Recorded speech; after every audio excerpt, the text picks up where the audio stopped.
have Dr. Alexander back, but we definitely have you. And what I'd like you to do, if you'd be willing, is to add to what Dr. Alexander said and tell us about your own background. My background, well, I came in the Army in 1940 when the war started, right after Pearl Harbor. And I was drafted, and I went to officer school, and I came out as second lieutenant. And they put me in an artillery outfit. And right after that, I got transferred to intelligence. And I was sent to England, got promoted to first lieutenant, and I joined British MI-19. And they sent me to Cambridge for 3 weeks, and I learned intelligence under them. And from there, I went to North Africa. I became an interrogator, prisoners of war, and worked with the British and with their commandos. Then I went to North Africa, and from North Africa, I participated in the landing at Salerno Harbor in Italy. Then I came up through Italy all the way to Cassino, and I was in the battles of Cassino.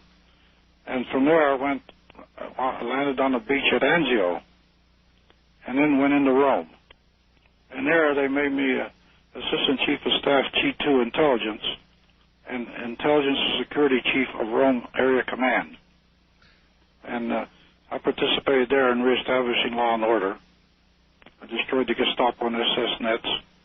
And from there I came back to Fort Riley, Kansas. So your career, to the point that you met the general, was a very honorable and fairly normal military career. It was in combat at the time. We were fighting the war in North Africa, Sicily, and Italy. And then I joined the general. I went to Korea after that. I participated in the Korean War, and I joined MacArthur's staff over there. Then I came back, and when I came back to the States, I joined President Eisenhower as one of his military aides in the National Security Council at the White House. And there my career sort of changed. I was in the White House for 4 years. And from there I took command of a missile battalion, the Army's missile firing range at White Sands. Mm-hmm. Then I took a combat missile battalion, and I had atomic warheads even, to Germany. And I stayed in command 18 months, and then I became Inspector General, 7th Army. And from there I came back to the United States, and General Trudeau had reorganized research and development of the Army. And he sent for me, and I joined him as a special assistant and chief of the Foreign Technology Division. So you had a very, very long military career before you met General Trudeau. Yeah. Well, I met him when he was chief of Army Intelligence, and he sent me to the White House. Okay, but at all this prior military service, Colonel, yes. You never laid hands on any sort of extraterrestrial anything, or even had a hint of it. Everything you did was I didn't. Not till I got to Fort Riley, Kansas. Was very terrestrial and very normal and very heroic. Very normal, yes, it was. And that's where, I guess, with General Trudeau, in what year? I joined him. First, I was in Army Intelligence, and he sent me to the White House.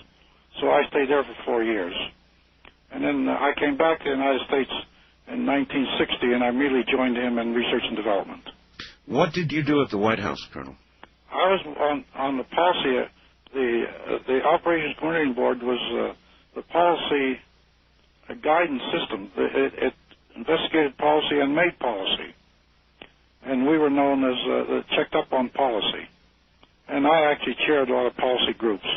And President Eisenhower, he, for example, assigned me a case was called the Volunteer Freedom Corps, where we're going to set up units in Germany, like Polish and Czech and Romanians flying a uniform with the uniform of their nation, and we were going to arm them.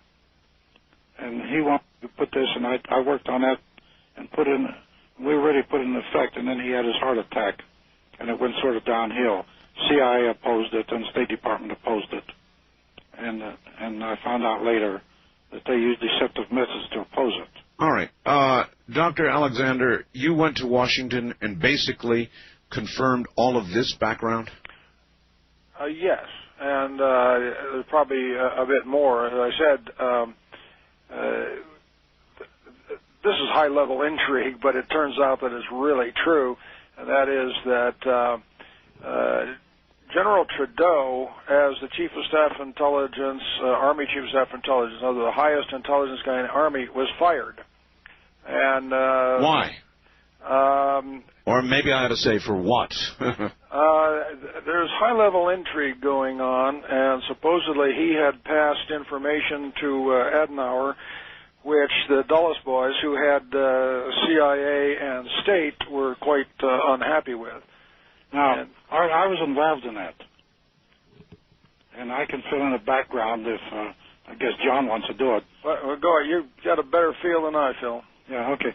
Well, what happened is I brought General Trudeau what we called the National Intelligence Estimates.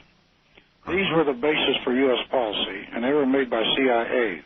All right, this is obviously going to get fairly complicated, and with all our phone troubles, we've made our way to the bottom of the hour. So this is exactly where I want to pick it up when we come back. So everybody just relax for a few moments, and back we will be.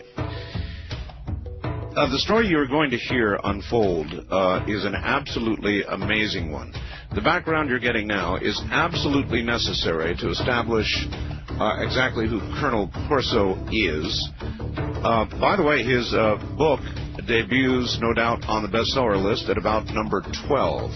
It's called The Day After Roswell, and what you're going to learn this evening is how we put our hands on technology from those crashes, and even more interestingly, what we did with it. All of that coming up next. I'm Art Bell.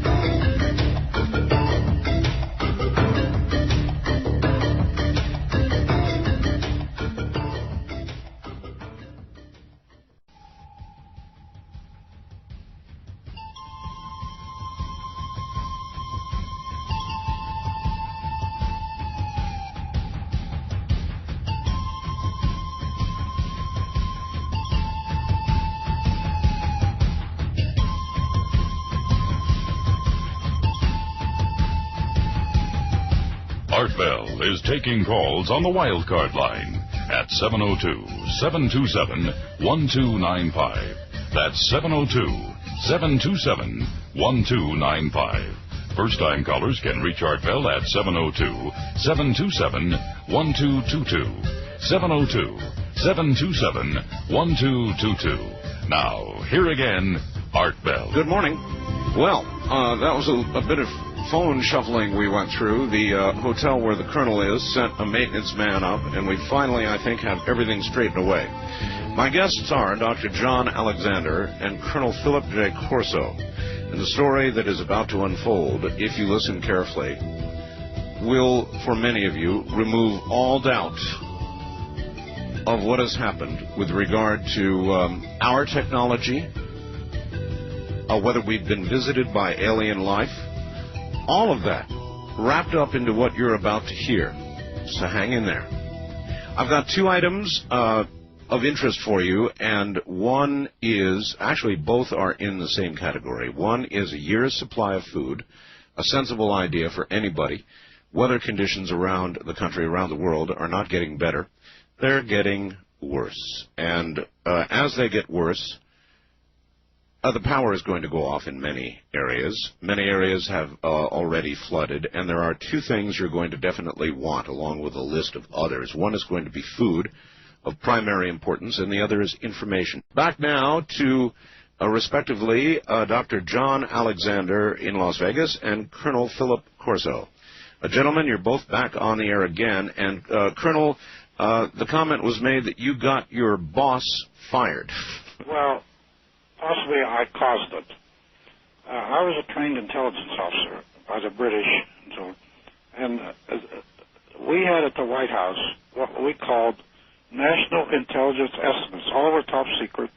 They were basis for U.S. policy. CIA made them up, and they were supposed to be compiled from hard intelligence.